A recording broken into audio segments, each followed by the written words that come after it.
offer the best grooming products for you. Guests are natural and handcrafted too. We wanna help be your swagger, your style, class, and luxury. We make our products tailor-made for you with high quality. Yeah. So get in style with the Black, yeah. Grooming company to give you swagger, style, class, and luxury. In luxury, yeah. Black gentleman, yeah. Company to give you swagger, style, class, and luxury. In luxury, yeah. Located at www.theblackgent.com. Yo. What's good? It's Stormybman, and I am back. Welcoming you to Nerds on Culture with Stormybman for this Monday, August 18th, 2025. This is number 131 in the series of Nerds broadcasts, and tonight we are featuring a selection in the independent film aisle category, one might say, a film by the title One Night Stand from 1997, starring Wesley Snipes and Robert Downey Jr., Natasha Kinski, and Ming-Na Wen. All of these people were just on the cusp of their fame, some already initiated into their fame. As Wesley, we would know him to go forward as Nino Brown in New Jack City and other films like, what was it? I'm trying to think of the Spike Lee joint. Help me out there, Drew. Which one? Spike Lee, because that came right after New Jack City. You talking about Jungle Fever? Jungle Fever. There we go. Forgive me, man. I had a brain fart right at the moment when I wanted to say the title of the film. And then, of course, we came to know Wesley as Blade. Huh? Blade is something of an enigma. We've talked about it on this show. But Wesley Snipes really had a great run in the 90s, man, where he was both romantic, heroic, villainous in roles across the board. And Robert Downey Jr., talents known with no bounds, but also known for issues outside of his profession. And to see him bounce back as he's been able to do is quite an amazing thing, so that we acknowledge that there are not all who can get that second chance. Proverbial, we're supposed to be the land of opportunity and second chances, but we won't dwell in that area. That's for another show. But this film is a bit different. And as I presented it to my partner in crime, Drew Titan, I told him, I said, I wanted to talk about this film because I just got an inspiration to recall it and decided to revisit it on my own, and found it to be one of the reasons why I like cinema. The film was directed by Mike Figgis, and as I stated, the actors who participated in this elevated the story, because the story is a bit odd. If you haven't seen this film, we highly recommend it to you, because it is a social construct that is kind of even ahead of its time for 1997, but much more relatable even today with our social issues with relationships. So with that being said, allow me to welcome my partner in crime to the show, Drew Titan. What's happening, man? Alive and well, brother. Alive and well. And here we are. Another Monday, another Nerds on Culture. And I like this topic. I had to rewatch it yesterday because I haven't seen it in a couple of decades. And when you revisit it, you're like, wow, man. Wow, this was really, it's really a, it's one of those movies where it was like a long soap opera that I was actually interested in.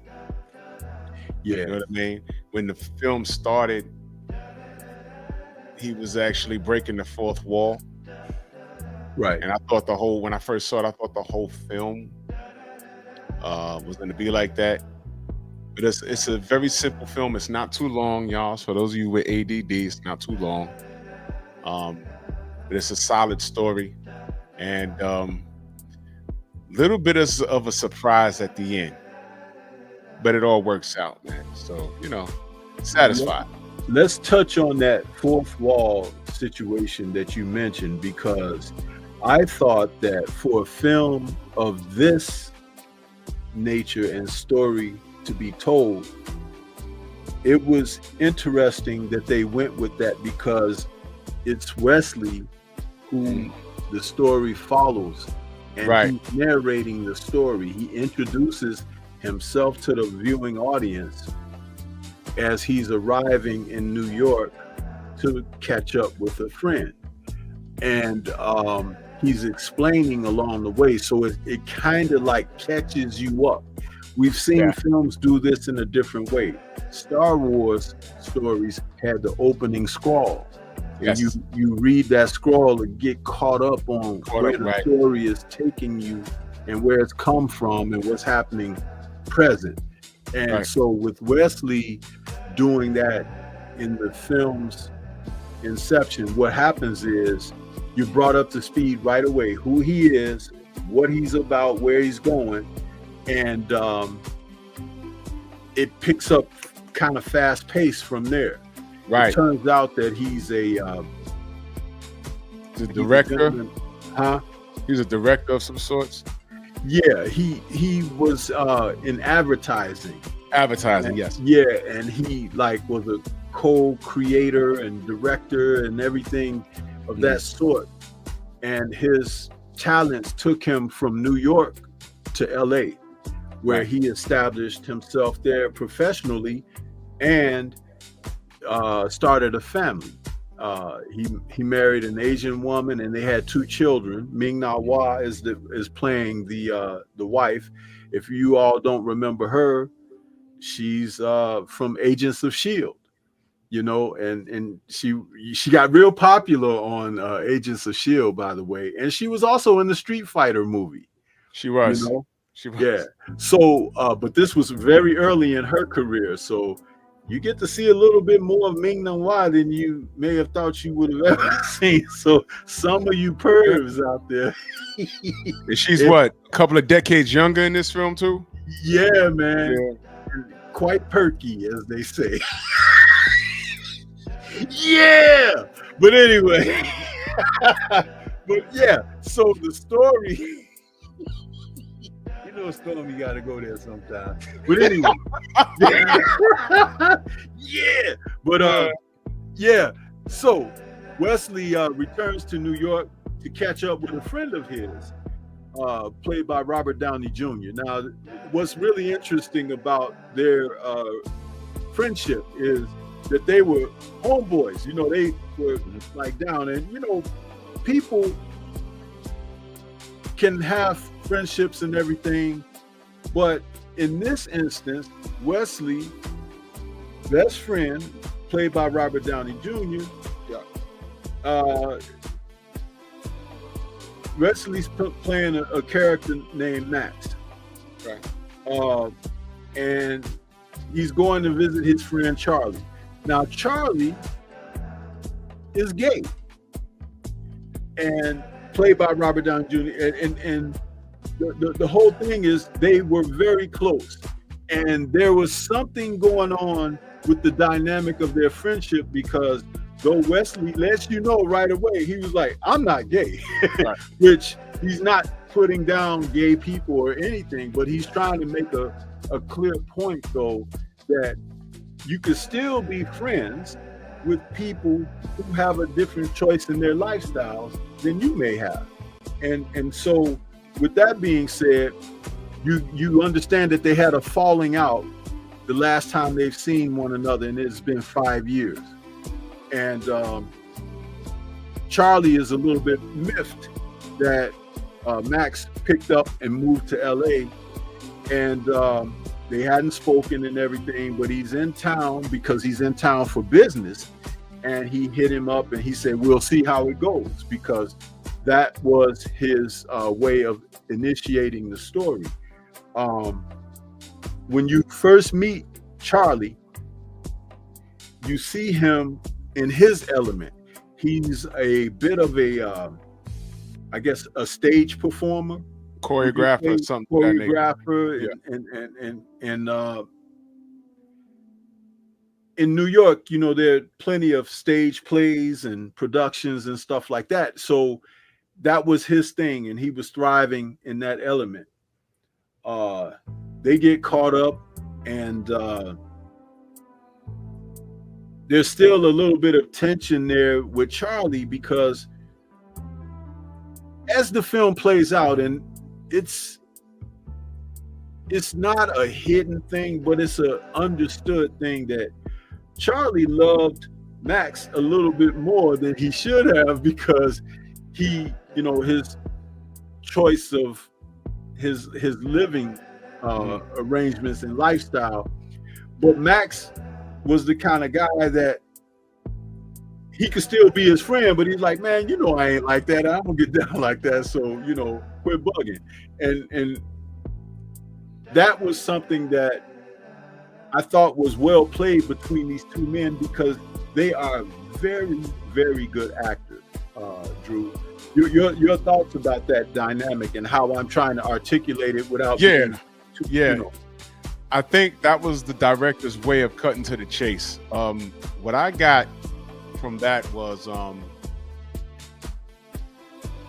you know, when I watch films, I'm like, well, and it's like what I call a crossroad in explaining the protagonists in the films. I don't think the director wanted to leave us hanging. Well, is he or isn't he? Although there was a scene where they were directing a commercial, and when they were at brunch or dinner or what that was, he had that back and forth with the other gentleman, the white guy. Mm-hmm. And the question came up, have you ever kissed a man? And the white guy was like, no, because he had made a comment about that community before they were called LGBTQ. This is 97, y'all. Yes. This was just called the gay community. That's what they were called. And then he asked Wesley's character, have you? And he said yes. But I think if you watch the scene, I think he was trolling, which wasn't a term they used back then. Yes. I think it was more or less he didn't like that dude. And you didn't see him past that scene, by the way. He just didn't like that guy. They had a meeting and these guys was trying to market pickles. And he was like, what the fuck? It was a thing. So he really didn't like that guy. So I think he was trolling him. But they let you know that he had a wife. He was completely heterosexual, completely. And not only that, with that meeting and everything, because they were out of town, and as they were wrapping things up, because he was dealing with colleagues of various sexes, and there were women involved in their group of workers, and you could see that Wesley's position was coveted, and the women were kind of like playing up to him somewhat, and there was even one who was trying to come on to him. Remember when he went to the room, when he was going back to this hotel room? Yeah.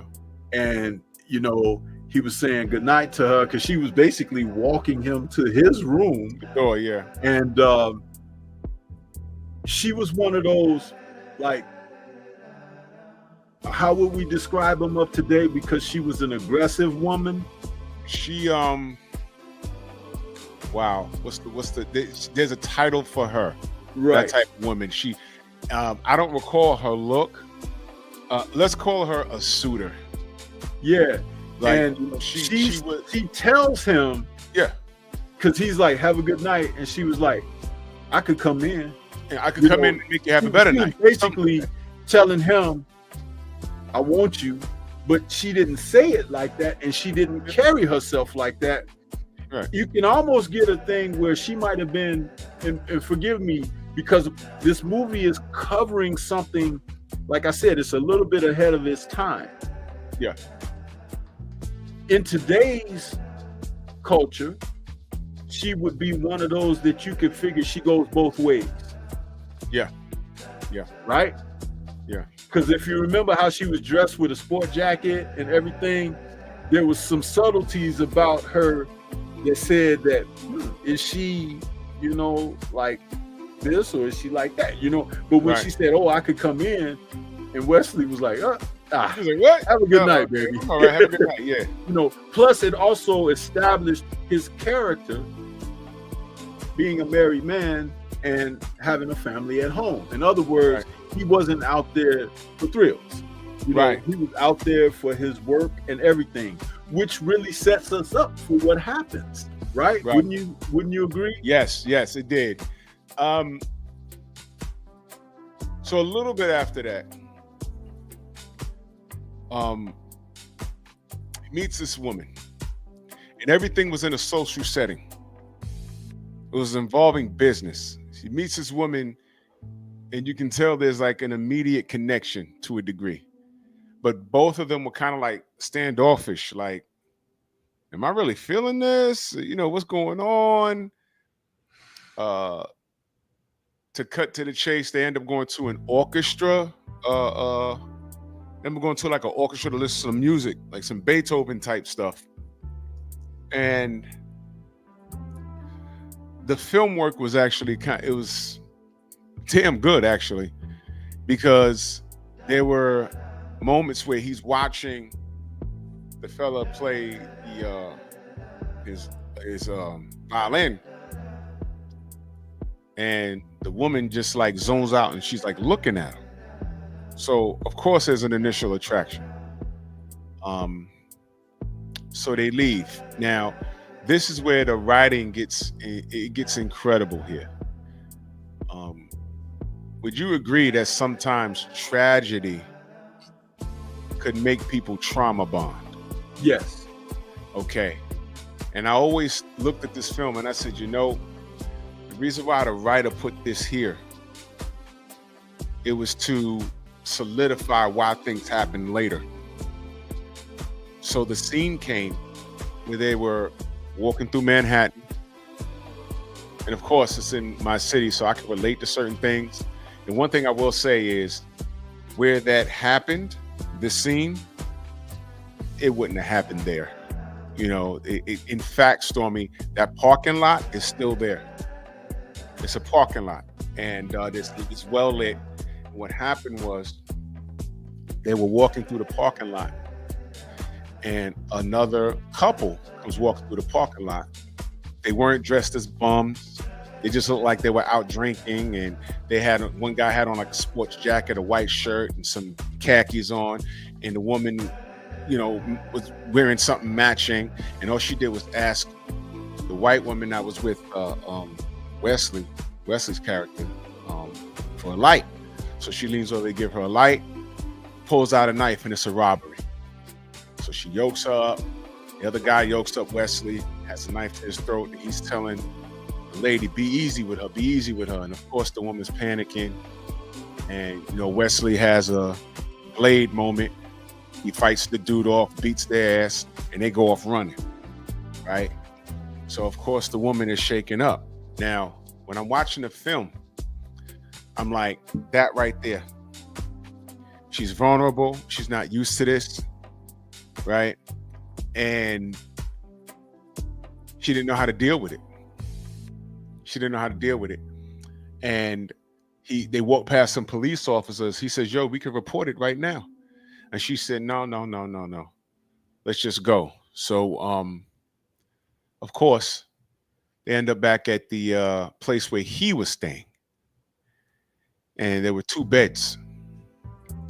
And she fell asleep in one and he fell asleep in the other. She kept having nightmares. And she woke up and he went over to her bed to console her. And then that's where things escalated.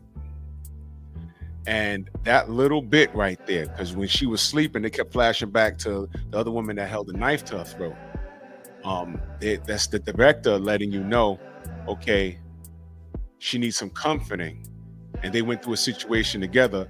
This is the trauma bonding they're having right now. So that just enables the relationship to a greater degree. So it was very clever writing and clever directing. And it makes you wonder, you know, and I love movies like this because it makes you wonder, if that little incident didn't happen, would they have gotten that close? Who knows? You know, but if they did, it would have been kind of fake. Yeah. Because you can see someone and they be attractive or whatever, but because you live your life and they live their life, you still have a certain regard for what your personal reality is. Right. But under the auspice of what took place, yes, I agree that it was something, and you termed it perfectly, the trauma bonding.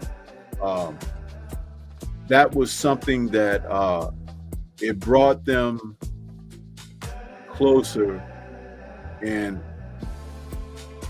for lack of a different term, it wasn't innocent, but it wasn't intentional. You know? And I think that's about as direct as I could say that, you know what I mean? Right. Because what transpired still transpired. Right. You know. But it's a lot different from just diving in, you know, sort of like in the earlier film that he starred in, Jungle Fever, you know. Right. That was a case of, remember that song, Are You Curious? And you dive in. That was totally different than what transpired here. Plus, they both were upscale people with lifestyles that vetted them, you know, certain amenities and luxuries and things like that. So they had self-respect. You know, Wesley showed it when he was, you know, amongst his colleagues. With her, to a smaller degree, you saw it when she was with hers, but it was still a little bit of mystery about what did she actually do, which they did later reveal what she did. And it was almost a humorous line when they asked her about what she did, and she basically said, I'm a rocket scientist. I'm a rocket scientist. Well, it was funny because the wife looks at her and says, what the is she being a smart ass? But it turns out she really was. She really was, yeah. She really was. It was funny. That was funny. I was like, oh. But you see, that's one of those things where you put yourself in. Again, when you watch movies, don't you put yourself in those situations like, man, if I was in this situation, what would I have done? What would my wife have said? You understand what I'm saying? And when she said that, I looked at it and said, oh, shoot, what is she trying to do here? But no, she really was a rocket scientist. You know what I mean? Because, you know, at first, Wesley's wife looks at her and says, what the fuck? You know what I'm saying? Is she being sarcastic? Why is she doing that to me? What's up with y'all? You know what I mean? Mm-hmm. So, yeah, man, that was funny. I was like, ooh, why'd she do that? Turns out that's really her occupation. That was hilarious. Yeah, this is an image of Robert Downey Jr. as Charlie in the scene where he and Max meet up when Max first arrives in New York. The whole thing with Max, and Natasha Kinski's character, she's playing a woman named Karen. Oh, wow. But it was very interesting. She was a professional, and before the trauma situation, he had a situation where he was leaving and about to go back home to California, LA. And he was sitting waiting on his flight and everything, and Karen noticed him again in passing, and she tells him, you've got a black heart. And he was like, what? You know, and he was thinking she was saying something snide to him at that moment, but his pen had leaked through his shirt pocket onto his shirt, and it left a real big black ink spot on his shirt. So he was like, oh, and she pointed that out, and he was trying to figure out how he was going to get cleaned up, and he said he had already checked out of his hotel room, and his flight was coming. It was, you know, he was trying to figure out things, and she invited him because I guess they were in the same hotel or whatever, in the airport or whatever, and she invited him to come there where he could freshen up or whatever. Right. So upon accepting that, he came up to her room and she showed him where the restroom was. He went in there to, you know, and she was on the phone doing a business call and trying to pick up around her unit because, you know, some women are like that. They're very casual in their personal space, and they throw their personal belongings all over the place. So she had underwear laying around and stuff. So she recognized that, and she was trying to straighten up a little bit while she's on her business call. And when he steps out, she gets off her phone call and she's telling him, you know, what, and he leaves, and she's embarrassed now because she's like, oh man, I had my personals laying all around. He was in the bathroom and he saw everything, you know, whatever. So that was, but he respected her space and everything. He just went in there to freshen himself up. So when you talk about, they were at the what was it, the opera or whatever, and then this airport situation, and there were circumstances that kept putting them in the same space. So there was a bit of familiarity coming about there, and they both acknowledged one another was attractive. That's not lost on anything. But again, they weren't trying to get at each other like that either. It was like, this was tasteful. It was tastefully written and tastefully acted out, I believe. You know, this was not some lust bucket type thing where it's like, oh, you know, and it turns out that the trauma bonding situation, the thing that led to them getting to this place here, things ended up happening, and they both felt a little bit different, having had that experience. He goes back home, she goes back home. Thus, the title of the film, One Night Stand. Now, the interesting aspect of this story transpires when Max gets a call from the brother of Charlie, played by Glenn Plummer, his brother George. Right. Max is dying from AIDS. I mean, Charlie, excuse me, crossing the names up. It was announced as HIV, but it became obvious that it turned to AIDS. Yeah, he had contracted HIV, and it was full blown, and he had very short time to live, and so he tells his wife, you know, this was just inferred, of course. He catches an immediate flight out to New York to go and check on his friend. And this is he and Ming Na Wah as husband and wife together at a social part of the film where they're out and about. As you can see, the young Ming, she looks like she looks there, very young. When he goes back to New York and he comes across Charlie, Charlie's not doing well at all.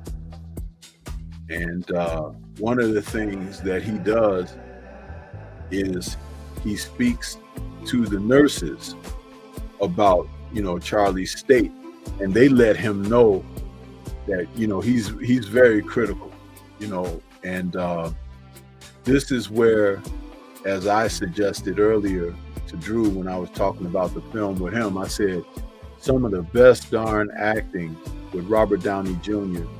and Wesley Snipes, man. This was like really amazing stuff here.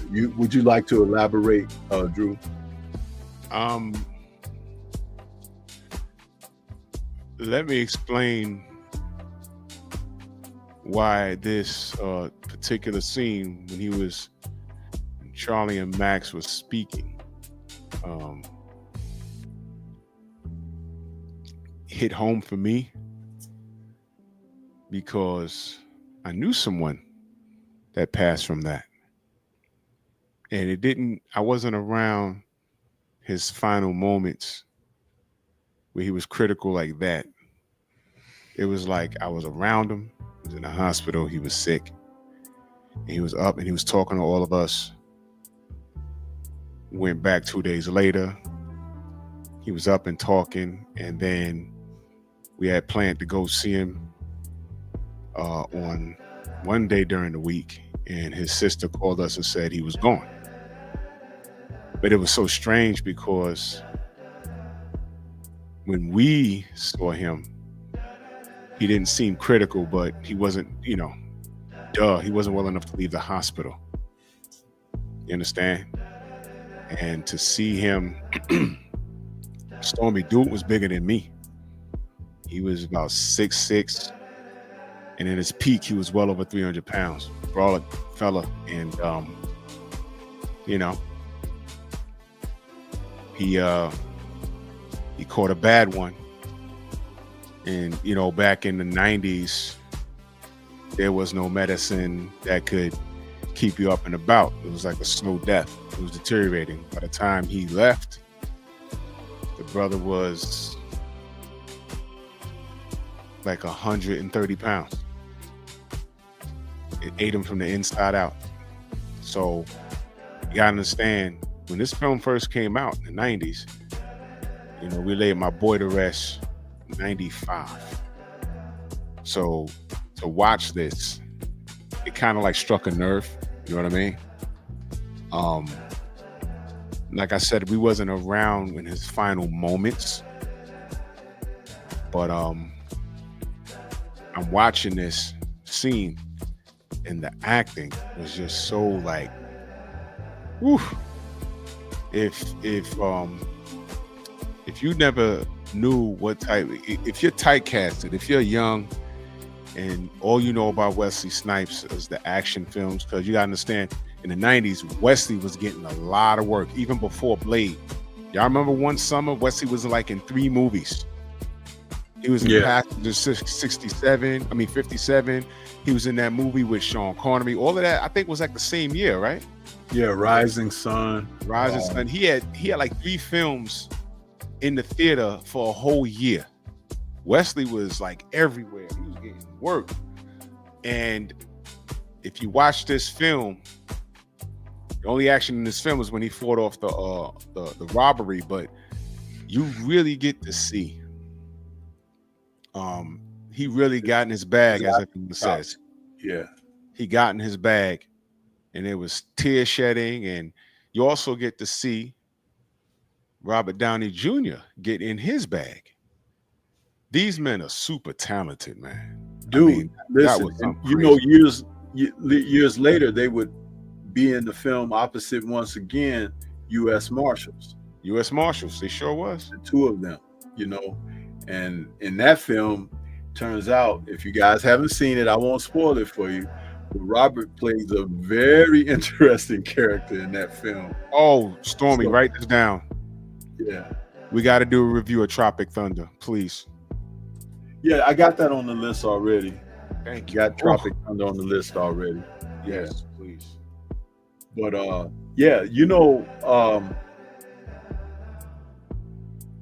him playing ill, it was so realistic. Yeah. And it wasn't because of what's depicted in the hospital. It's all Robert. Yep. It's almost like method acting, and like he had some type of experience, like he knew, and he was just doing certain things. And there's this wonderful moment in exchange where he and Wesley are talking, and dude was asking him, he was like, is there anything I can do for you? Anything you need? And he says, nah, I don't need shit. It's like, he's like, but I'm frightened. He said, I'm frightened. And and then Wesley is like, listening to him, leaned in, and he says, if you could be here like between the hours of 4 and 5 in the morning or something like that, that's when it gets really bad. He's like, I can't sleep. He's like, I just lose it, And the way he conveys this to him is so humbling, and it's so fragile, because the man know he's dying, but he's trying to be strong in front of his friend. And when he asked that of him in that moment, that's that part that I was telling you that it hit me in the feels. You know what I'm saying? Yeah, Because yeah. I had a very close friend who passed away. So I know what that's like. You know what I'm saying? And it's like, man. So that acting in that moment between the two of them, and this director, Mike Figgis, he directed the film Leaving Las Vegas.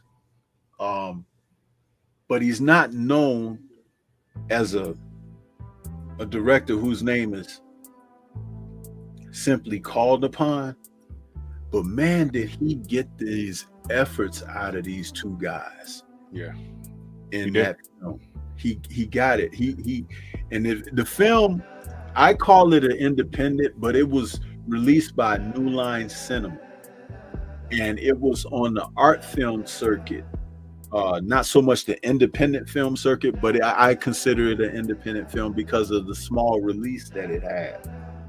I recall when it first was released, I had been combing the weekend edition of the Tribune to figure out if there's any movies I want to go see. And there was a great article write-up on this film. And I forget the author of the article. It could have been Gene Siskel or Michael Wilmington, who are two film critics from this area who were very prominent during that time. We know them well here. Also prominent during that time, and Siskel and Ebert had a show and everything together. Yes. It wasn't Roger Ebert's article. But when I read this article that talked about this film and the way it was described, I said, man, I think I want to see this. I got to check this out.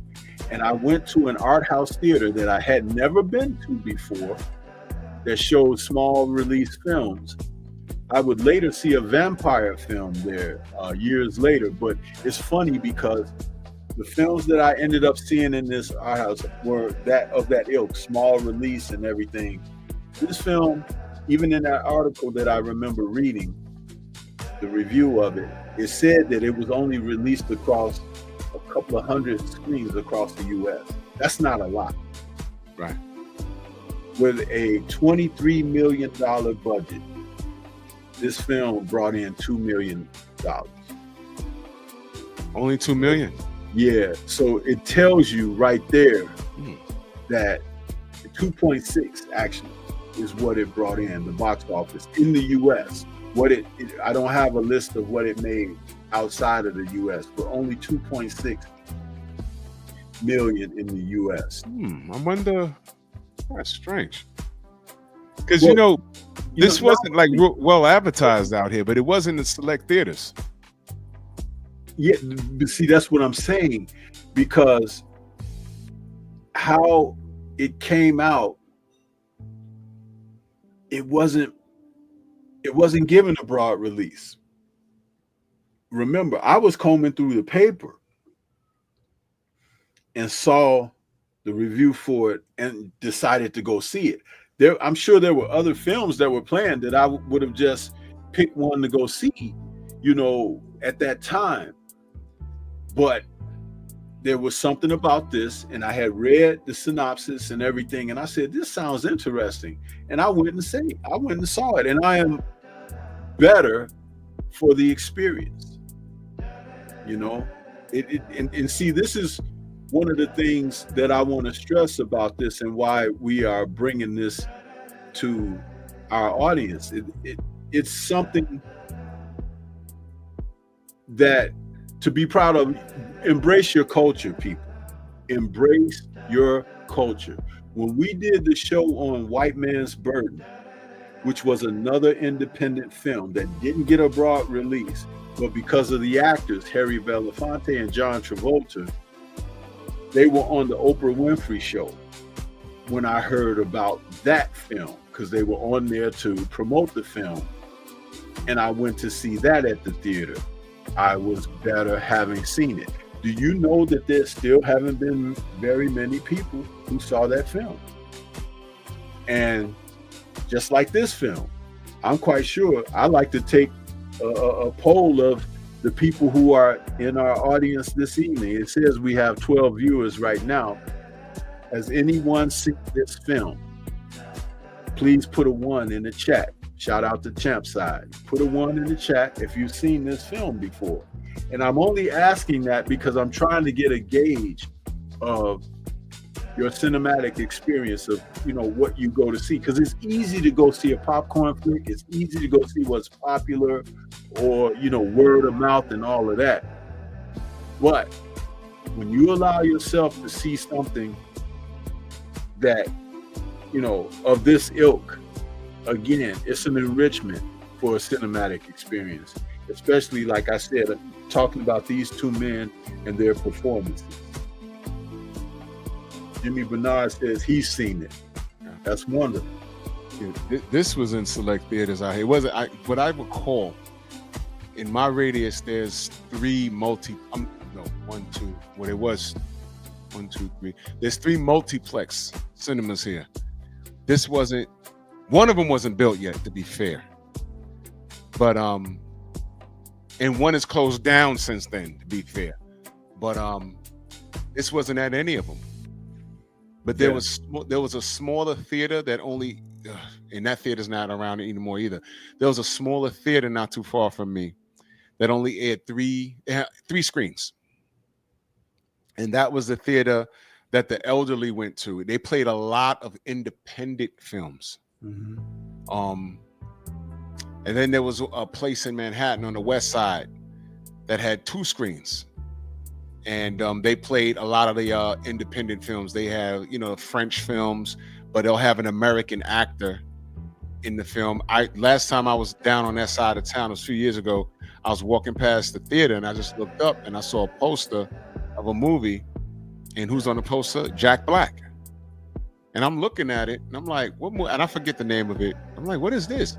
You know, it wasn't in the multiplex. There wasn't even no commercials for this film. But a lot of these actors, what they do, well, you know, I would imagine, first of all these actors have agents, and they say, okay, you want me to star in this film? This is my price. Oh, we got you covered. Just come act. And oh, look at Theo Coop, man. Salute, Theo. Salute to you. Yeah, salute to Theo. What's good with you, brother? Good to see you out here, man. Yes, sir. Welcome. Yeah. You know, and salute to the regulars, y'all. Salute to y'all, man. Much love and appreciation, all of y'all. When you know, when you see when these people do these films, their money's right. They're getting paid. But sometimes, I don't want to call this a B movie in a disrespectful manner. What I will say is sometimes the movie that's not have the biggest limelight, the biggest advertising, those be the best films. Those be the best films. For example, there are some B movies that I enjoy. And these are the movies that don't make all the money now, but they become cult classics later. Yeah. You go back and watch them. These are, like, everyone talks about The Warriors, you know? I could think of a few off the top of my head. Big Trouble in Little China. As time went on, the legend of that movie became greater. You understand?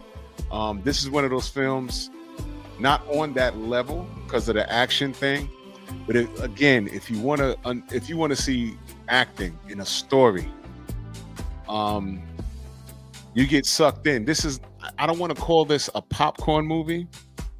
I want to call this it's winter outside and you're chilling with your wife or you're by yourself. You get some tea, whatever, and you say, hey, what's this? You turn it on and you watch it because it's a story. There's some heart-wrenching in it, and the surprise ending. You're like, what the hell? Oh wow, okay. Very adulting. There was a lot of adulting in this film. It's something else I wanted to point out. Oh yeah, you do. I forgot. I gotta shout Theo Coop out when he does movie nights on his Discord. Yes. Posse, I saw that in the film. Stormy, we gotta talk about that. Yeah, I got it down. Man. I got it down in the book. Yes, Posse was great, man. I saw, let me tell you, my boy worked at the movie theater. And he got us in for free to see that. We saw it twice in one day. Oh, man, Posse was great. Derek Gaines, salute. Posse was great. Salute their gang. Salute everybody in the chat. Yeah, man. Call your names out.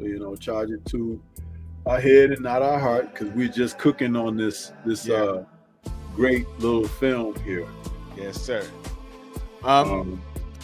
So this is one of those films you could definitely appreciate it. This is one of those films, and again, there's a couple things that hit home, but there's one thing I wanted to point out. The director did a drift to build a bridge as to why Max strayed away. Realistically, there's no excuse. Let's just say that. But he tried to throw something out there. And man, Theo said that was his first. Oh yeah, gotta put one. Yes, yeah, you gotta watch this one. You gotta watch this one. Theo, and if you're just coming into the show, please go back and catch it from the beginning, after this, because we really laid the groundwork for what it's about. And though we're not finished discussing it, we're not going to reveal all the plot details, because we do encourage people to check out something like this. When I asked the chat who's present, who have seen it, we only had one person to acknowledge that they've seen the film. So again, there's so much junk out there, so much noise, so much clutter. Understand that when Drew and I are recommending something on this show, it's worth that. You know what I mean? And because we take the time out. This is truly living up to what our title of our show is, Nerds on Culture. When you can go to the heart of the cinematic experience and get something and be better as a result of having experienced it. See, that's what that's all about. This film and the actors who participated in it, it's really an outstanding thing, and it is looking back on it and see that it made far under its budget. I believe if it had more endorsement, if it had more advertising and had a greater screening across the US, it would have done better. But like I said, Drew, I said maybe 300 screens. That may be far too many. This was on a limited, it was playing only in one cinema, the Art House Cinema here in Chicago. It didn't play anywhere else. It wasn't at none of the multiplexes, it was at one art house theater.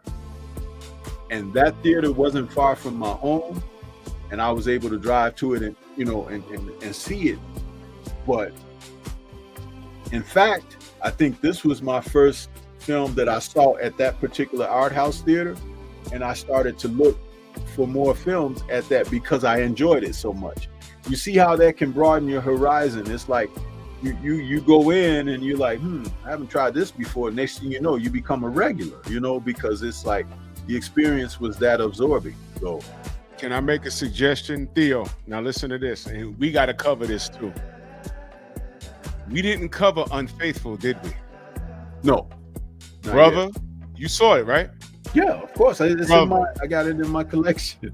Brother, hey, Theo, let me tell you something. If you've never seen Unfaithful, that's going to get you enraged. That's going to get you enraged. Stormy, when we cover that, bro, she had no business, bro. All right, I'm not even going to go there. I'm telling you. Unfaithful, Theo, if you never saw Unfaithful with Richard Gere, brother, you're going to do a 3-hour stream on that movie alone, bro. Oh my God. You never saw Unfaithful? Bro. Yeah, man. Bro, you're going to be watching that film like this. Bro, you're gonna get mad. You're gonna get mad. You are gonna get mad. Everything that, because that came out in 90, what? Around the same time, 97, 98? Yeah. Bro, everything that we talk about here is done in that movie. Yep. Everything, Manosphere, everything is done in that film. She had no business.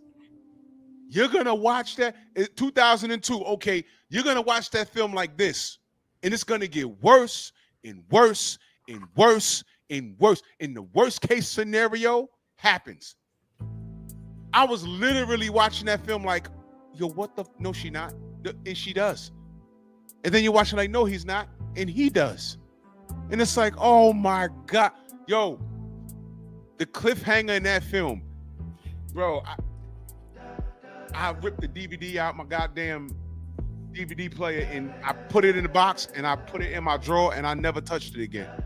That goddamn DVD got cooties. I ain't been that angry watching the film since Last American Version. And you know what they hit us with at the end of the Last American Version? You remember, Stormy?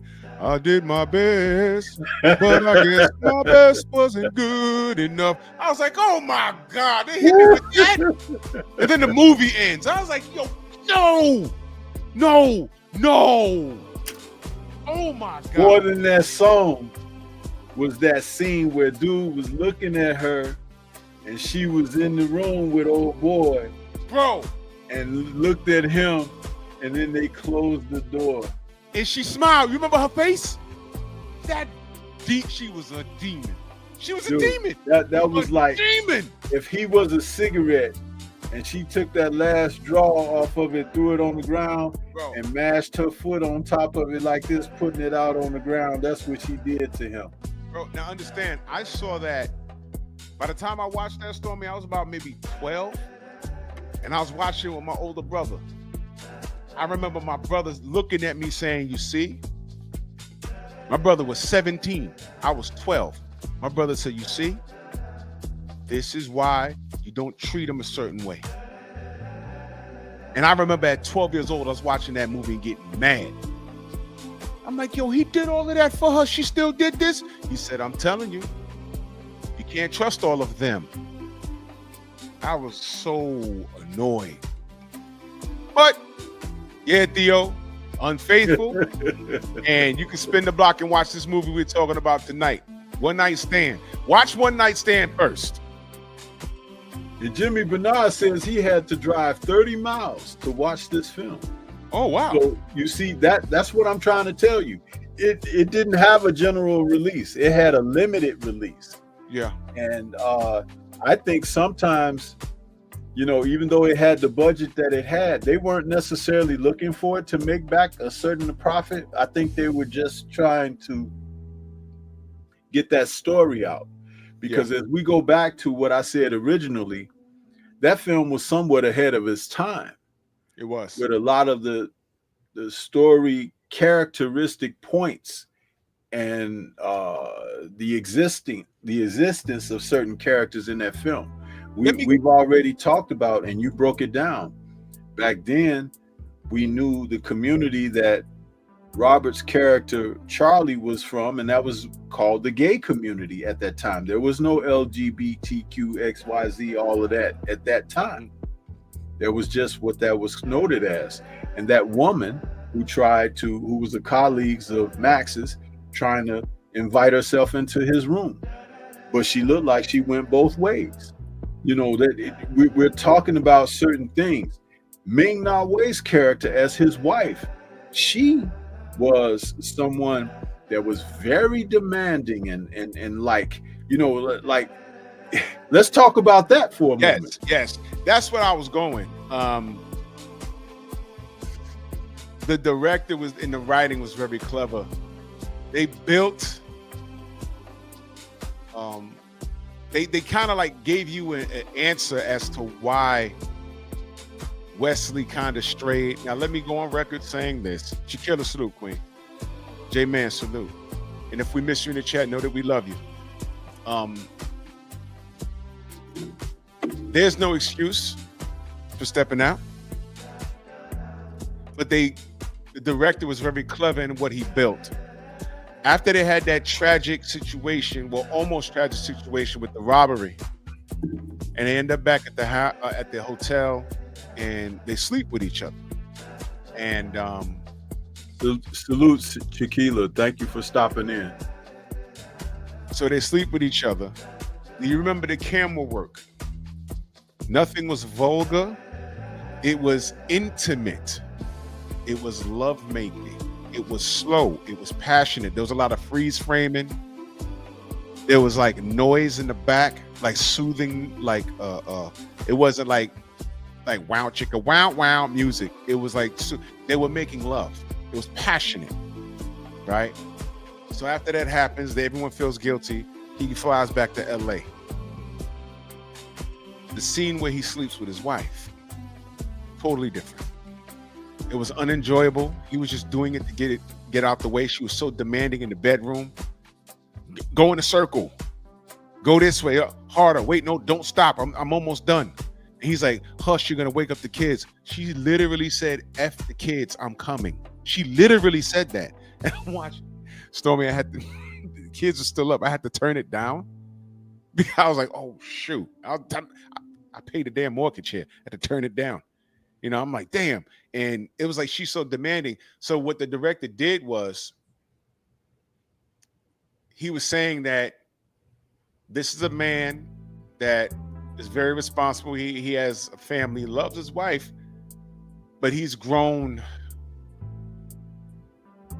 tired of the demands of her and in the bedroom. And they were more like roommates than a husband and wife. Now, do you see why he smoked? He was stressed. He was very stressed. What is this? What the hell is this? Why'd that come on? That was strange. Yeah, he was stressed. He was very stressed. And there was lovemaking. And then there was sex. And when the audience is watching that, I was like, damn, that's what it is for him. You do it, but it wasn't enjoyable for him. And the director made sure you saw that. Now, as a man, you know, you're like, did he even finish? It made you wonder that. It made you wonder why it was so passionate when he was in New York. But it was just, you know, nudie flick when he was with his wife, and the vulgarity came from her.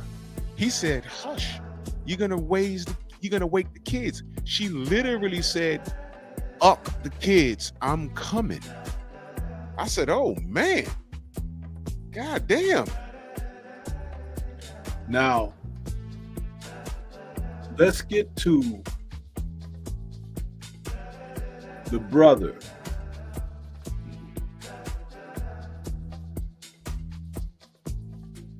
Max was more of a brother to Charlie, right, than his blood brother. Right. When his brother showed up at the hospital, What did you notice? rubber gloves and all, Yes. Yes. Yes. Yes. It was Listen. disrespectful. Wesley character Max, he asked the nurses, you know, because he had days to live. He said, can I bring him some weed? And they was like, of course not. You can't bring him weed in the hospital. Man, Max showed up with this big ass split. That thing was the size of a cigar, man. And you heard what Charlie said? He said, I have no antibodies. It's not gonna matter anyway. Just bring it. Bring the weed, man. Dude, they were partying in his room. Remember? They were having a darn good time, man. It was, again, and Robert was enjoying. It's like he was into the role. It was a great moment for that, you know, the way they displayed that, and even how they showed they showed Max when he brought something to the nurses for taking care of his friend. You know, a subtle, gentle touch. But anyone who's had someone in crisis in the hospital, Yeah. and has been that person to be that forbearing, to appreciate what they do for your loved ones. Because Right. believe it or not, there are more people like Charlie's brother, George, who are very insensitive and got rubber gloves on and can't wait to get up out of there. You know, let's get this over already. I'm serious. Yeah.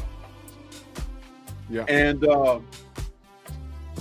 this is something where you get a chance to see George and Karen here together as husband and wife when they went out for sushi, because George invited Max and his wife, you know, for this. And this was the first time that Max and Karen were brought face to face since their one night stand. So you can imagine how uncomfortable this That was funny, man. meeting was. You know, it's like just to be able to sit in the presence of one another with your spouses, by the way, Mm-hmm. and knowing what transpired. But Mimi, who was Max's wife, did you notice that the chatterbox that she was and the insensitive dupe that George was, there was a connection between those two idiots. That's right. It That's was right. like that there was a connection between those two idiots that they just found themselves to be like relatable. So much to the point that Mimi was just talking and, yeah, Max, isn't that right? He was like, no. It was like, you know what I'm saying? It's Bro. talk about it, bro. Talk about it. Like I said, clever directing.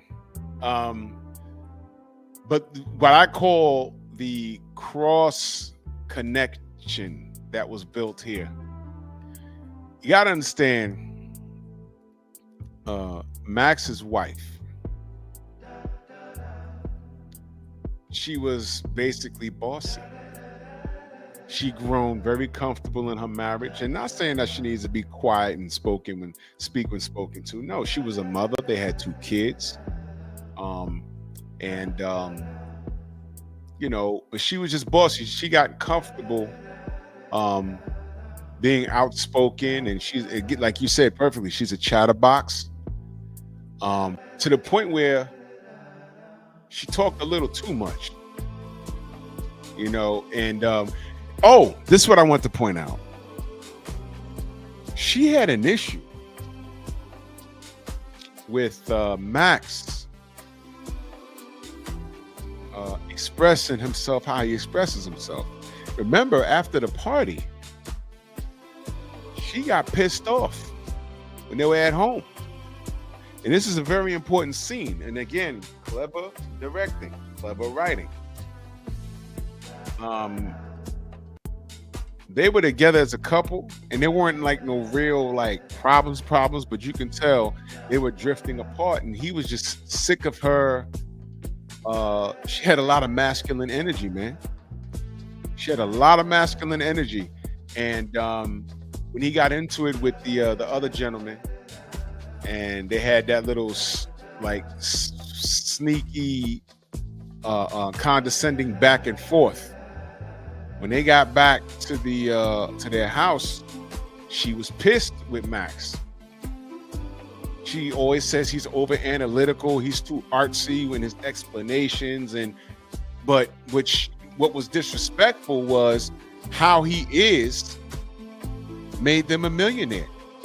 She calls it over analytical, and he's always overthinking and giving these long extended answers, and she found it corny. But in his mind, it's like, Bitch, we are where we are in life because I think this way. How dare you say that you have a problem with how I think? And as a black man, I'm looking at that interaction on the film. And again, as I watch these movies, I put myself in these situations. It's like, man, all of that success is happening because of Max, the character Max. And here comes this white man with the blonde hair, blue eyed, and he talked like this. And, you know, and he was talking at Wesley. And they never honed in on Max, played by Wesley Snipes. They never honed in on the racial aspect of it. But as a person of color, you know what that was about. Right. He was talking at him, and it's like, motherfucker, we here because of me. This is all me right here. Don't talk to me crazy. I run this show. And that's what the rift was. He was talking at him like he was his equal. No, you're not my equal there, buddy. I run this show. So then when they get home, his wife is like, yo, why you acting like this? Why you doing this? Why you doing that? And it's like, you know, that's the rift. That's the disconnect. He had to defend himself in that. He can't just kowtow and just, oh man, yo, okay, yeah, whatever. You can't brush that off. And that's what she didn't understand. So then she nitpicked at him. He nitpicked at her. And then she said, oh, well, you know, all of those women all over you, what, are you effing one of them? He was like, what? Well, what about you with the dress? And now they get into a little argument. And then what does she do, Stormy? She slapped him like 2 times. And then what did he do? He raised his hand at her and she flips and he said, whoo, hoo, hoo, hoo. That's just what he said. He pointed at her, he said, whoo. Like, you almost had me. I was about to get you. And then he went and he sat down and the scene ended, right? And then the words came up 1 year later. Now Charlie is terminally ill and they're back in New York. But I like how the director laid that groundwork because they wanted you to wonder, since that night, what happened between that night and 12 months from then? The relationship had to have changed. Had to have changed. So they go see Charlie, and I think a year has passed since he's seen old girl. So, you know, absence makes the heart grow fonder. So that whole year, all he's been doing is thinking about that time he had that one night stand, hence the name of the movie. Yeah, I'm telling you, you could piece this stuff together like Lego, man. You could piece it together like Lego. This film, to me, it's a must-see. Mac of the South, salute. Eric Jordan, my brother, salute. Cameron Fields in the building, salute. Yeah. This is a must-see film, man. This film, please, if you guys, whomever out there has not seen this film, see it this week. Yeah. Based on us talking about it like we have, we're not going to give all the details on it because you need to have something for yourself with the experience. But just know that the performances by the lead characters are outstanding, particularly Wesley and Robert Downey Jr. I mean, this is some great stuff here. We're going to go into the recommendation of how you can acquire it. It's on Amazon Prime, right, Drew? Amazon Prime. I paid $4 for it. It's on Amazon Prime for those of you who have Amazon Prime. You can check it out there. I have it in my collection. I think the DVD is actually out of print, but I have the DVD of the film. Very proud film to have in the collection. And again, I put this up there with White Man's Burden, that kind of film, because it is something for the culture, which is what this show is about and why we're talking about it. So with this being said, we're going to get ready to close things out because Drew has got pep talk coming up and he's got to get ready for that. Final thoughts on this film, brother. Must see. I want Cameron Fields to watch this film. Kamaran, if you haven't seen this film, doing what you do professionally, my goodness, this film would be a quick study. And I wouldn't be surprised that after watching it, if you haven't seen it, that you would take elements of that film and do some content on it, because when you talk about the social construct of relationships, the subliminal, the psychological, and everything that comes spiritual, everything that is in here. It is in here. Am I right, Drew? Absolutely. Absolutely. I want you to watch it. And like I said, man, this is an underappreciated film. This was acting at its finest, man. I don't know. Oh man, that's what I meant to ask you. Was anybody nominated for anything in this film? I don't know. Let me double check. Yeah, real quick. Because this was one of those ones. This was one of those ones, man. This is definitely one of those ones. Great film. I think this film was great. You know, I like to hone in on acting and things like that. I do appreciate this film. I really do. And that scene when he was going back and forth with his, I can't even call that guy his co-worker.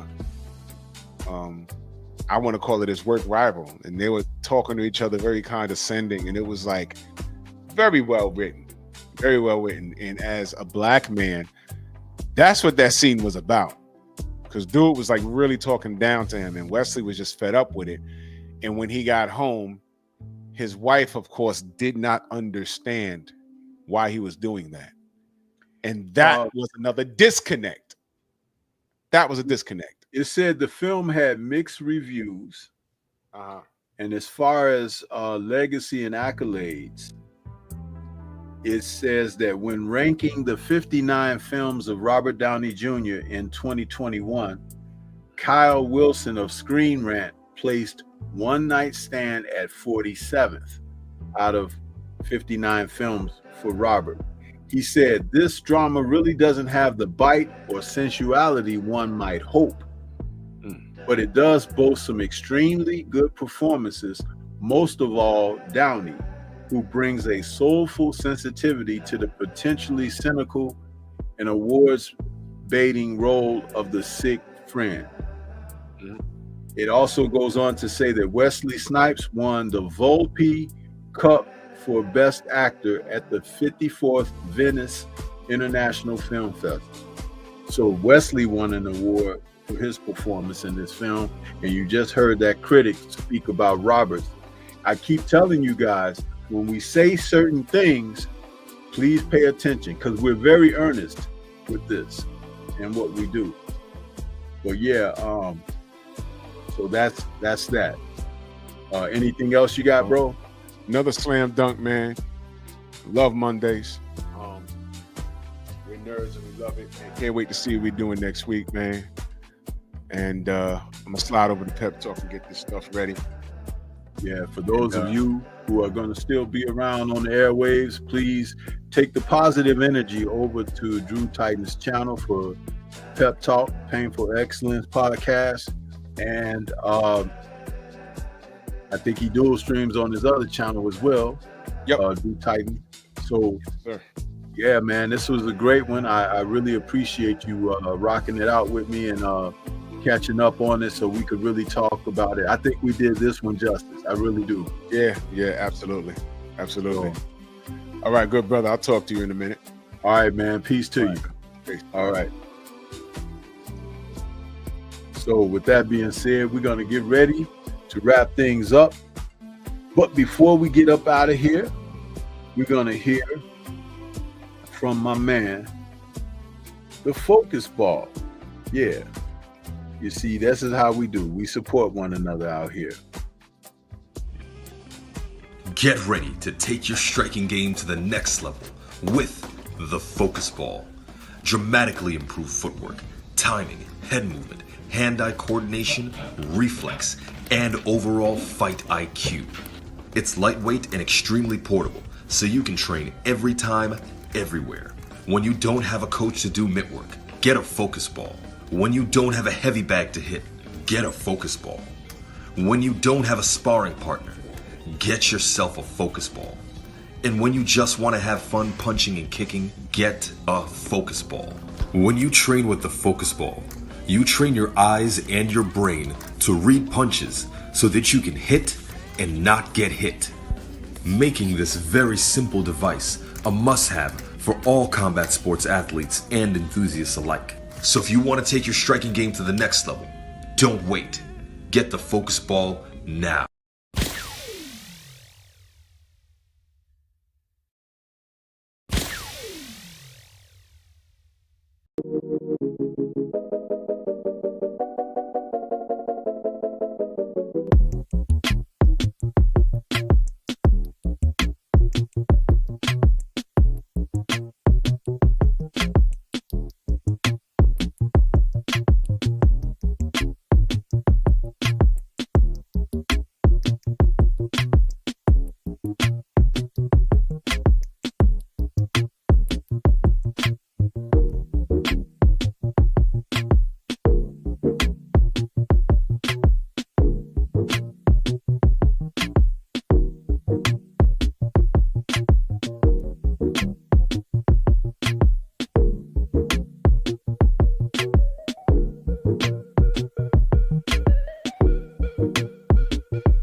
Yes. And so this brings us to the end of another Nerds show.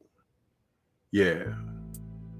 I really appreciate each and every one of you out there that joined us this evening, smashed the like button. Please go and check this film out. You will be enriched as a result. We'll be back next week, Monday, for another outstanding show. So hoping that you will join us again. I want to say peace to everybody out there and shout out to the mighty LDBC. Thank you for watching and tuning in.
do you think of Negroes? As good as any white man.